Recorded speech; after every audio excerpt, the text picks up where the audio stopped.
कहानी है रामपुर गांव की, जहां की मर्द महिलाओं को हमेशा नीचा दिखाने की कोशिश में रहते। अरे अभी तक खाना नहीं आया। क्या मुझे एक और शादी करने की जरूरत है? नहीं जी नहीं, ऐसा मत करना, वरना मैं कहाँ जाऊंगी। खाना लेकर मैं अभी आई जी। गांव की पंचायत में भी फैसले हमेशा औरतों के खिलाफ ही रहते।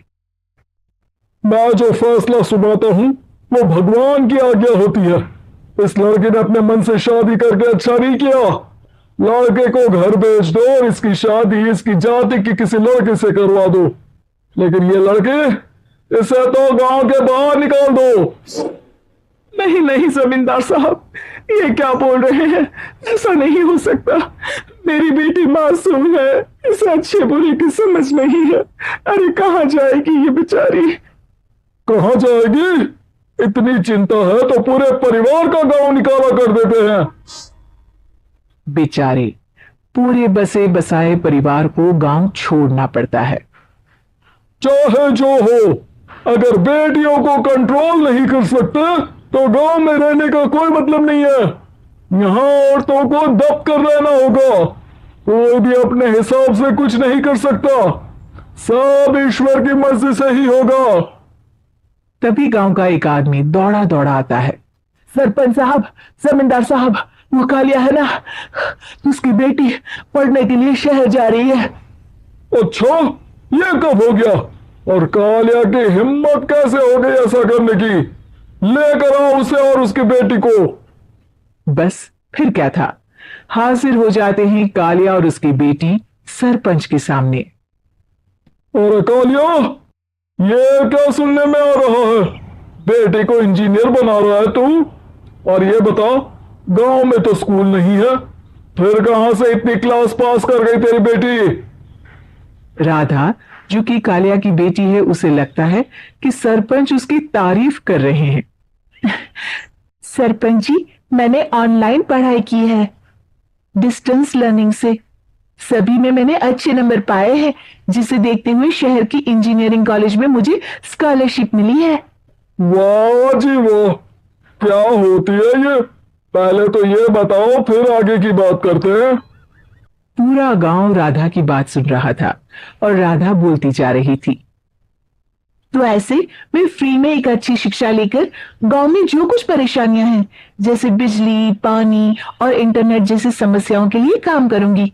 मैं गांव को शहर से जोड़ने के लिए पुल का निर्माण करवाने का प्रस्ताव रखूंगी। मुझे पूरी उम्मीद है कि जल्द ही हमारा गांव भी तरक्की की राह पर चल पड़ेगा।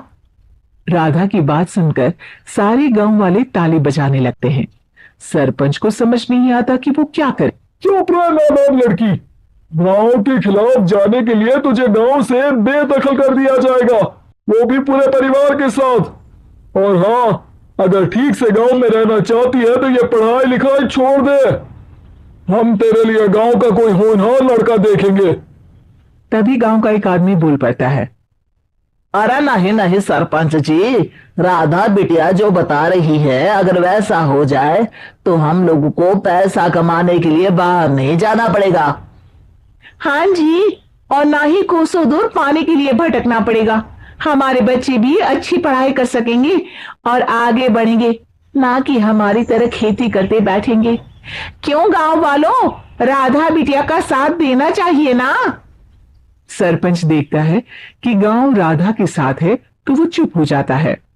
वो घर आकर अपने सलाहकार से बात करता है, जो बहुत ही चालाक किस्म का इंसान होता है। अरे सरपंच साहब, आपको बहुत ही होशियारी से काम लेना पड़ेगा। एक बार गांव तरक्की कर गया, यहाँ के बालक पढ़ लिए तो कोई ना पूछेगा आपको। और फिर ये जो बेटा और बेटी है ना आपके, इनको भी आम लोगों की तरह ही जीवन जीना होगा। हाँ, लेकिन करे तो क्या करे? वो ना आप मुझ पर छोड़ दीजिए, बस मैं जैसा बोलूं करते जाइए।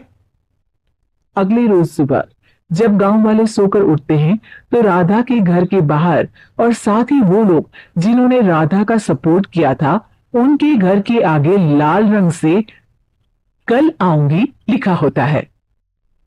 कल आऊंगी, यह क्या होता है? अरे यह तो खून से लिखा है, लगता है कोई भूत प्रेत या चुड़ैल का साया है। चलो सरपंच जी के पास चलते हैं। सभी सरपंच के पास जाकर उसे सारी बात बताते हैं। अरे ये तो बड़ी मुश्किल की बात है। चलो मैं एक बाबा को जानता हूं, उन्हें बुला लेता हूं। सरपंच बाबा को लेकर गांव के घर के बाहर जाता है। ओहो, तो ये वो चुड़ैल है जो उन लोगों को निशाना बनाते हैं जो गांव को बदलने का सपना देखते हैं। वो गांव को ऐसे ही संपन्न देखना चाहती है, वो नहीं चाहती कि कोई बाहरी यहाँ का कायाकल्प करे। क्या तुम लोगों में से किसी ने गांव को बदलने की सोच रखी है?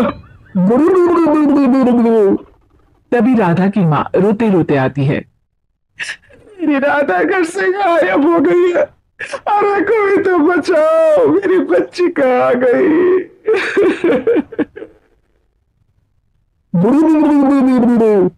ले गई वो चुड़ैल, तेरी बच्ची को ले गई। अब वो उसे श्रापित करके छोड़ेगी, उस पर चुड़ैल का साया हो जाएगा। तभी बुरी सी हालत में राधा भी वहां आ जाती है। उसके बाल चुड़ैल की तरह फैले होते हैं और कपड़ों में खून लगा होता है। सभी राधा को देखकर डर जाते हैं। माँ, पता नहीं मुझे कौन उठा कर ले गया था। अरे दूर दूर हो जा चुड़ैल, अब हम लोग इस गांव में नहीं रुकेंगे। अरे कैसी बातें कर रहे हैं आप? कल तो आप मेरे भरोसे गांव का हुलिया बदलने, अपने बच्चों को पढ़ाने और तरक्की उन्नति की बात कर रहे थे, तो आज क्या हो गया आपको? ये फिर तुम लोगों को बहकाएगी।